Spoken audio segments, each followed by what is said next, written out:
Привет, меня зовут Евгений Глушаев. Время от времени я пускаюсь в разные путешествия. И в одном из таких путешествий по Индии и Непалу мне захотелось проверить собственные силы, узнать, какое расстояние я могу преодолеть на своих двоих.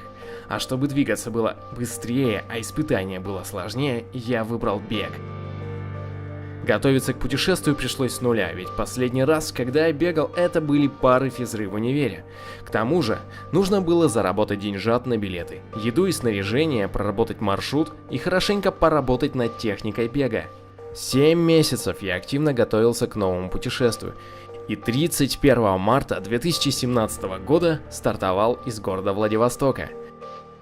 Со мной был напарник Макс Чебыкин, который сопровождал меня в пути на микроавтобусе. Это решало многие вопросы. Дорога была непростой. Как и предполагалось, это стало самым тяжелым испытанием в моей жизни. Я пробегал по 50-60 километров в день. Первое время бежал с полным рюкзаком и иногда переходил на шаг. Питаться приходилось в придорожных кафешках на свой страх и риск, а также готовить самим. На завтрак были каши с сухофруктами, на перекус шоколадные батончики, фрукты, бутерброды и опять каши.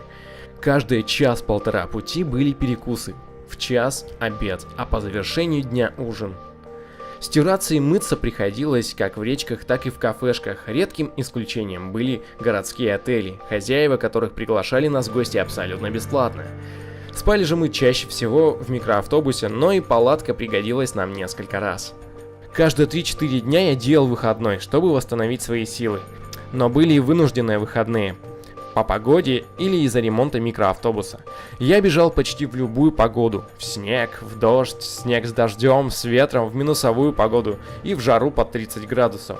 Главным стимулом была красота природы, окружавшая нас на протяжении всего пути. Дальний Восток, Восточная Сибирь, Байкал – это красивейшие места нашей страны. Сама дорога зачастую петляла через перевалы, спускаясь и поднимаясь в горы. Путь лежал через леса и поля, расцветающие весной. Не берусь сосчитать количество рек, которые пришлось перебежать. Кроме того, на выходные мы иногда останавливались в городах, в которых до этого никогда не бывали. По дороге мы делали остановки в живописнейших местах, делали фото и видео. Иногда ломался я, иногда ломался микроавтобус. Его даже пришлось поменять где-то под Хабаровском, из-за чего неделю я бежал полностью автономно. Мы заходили в гости в беговые клубы, музеи, школы и даже в одну городскую администрацию, где рассказывали о беге и путешествиях. А в Чите, благодаря частным пилотам, бесплатно полетали на самолетах над городом. У Байкала же пришлось принять тяжелое решение о завершении проекта из-за недостаточной финансируемости. Мне так и не перевели добрую часть заработанных за зиму денег. Финишной точкой стал город Байкальск. Тогда меня наполняли смешанные чувства. С одной стороны, это незавершенность всего пути, а с другой, это осознание того, сколько мы всего смогли преодолеть за все это время. Весь пройденный маршрут фиксировался под GPS на телефон, который постоянно был у меня с собой. В итоге же получилось чуть больше 4000 километров за 94 дня бега, включая выходные. Средняя скорость была около 10-11 км в час. Все 3 месяца я держался в топ-5 по суммарному количеству километров, которые пробежал за месяц. Среди более 100 тысяч бегунов, регистрирующих свои забеги в приложении Strava. А также поставил личный рекорд, пробежав 100 км за 12 часов. Совсем неплохо для новичка-любителя после 7 месяцев тренировок. В завершении всего путешествия мы с Максом отпраздновали свой день рождения, а он у нас в обоих 8 июля, на горе Мунку-Сардык, на берегу горного озера Эхой, на высоте более 2600 метров. И я повторил свое восхождение к вершине Мунку, самой высокой точке Саянских гор, но уже к вечеру того дня мы вернулись к красивейшему берегу Байкала.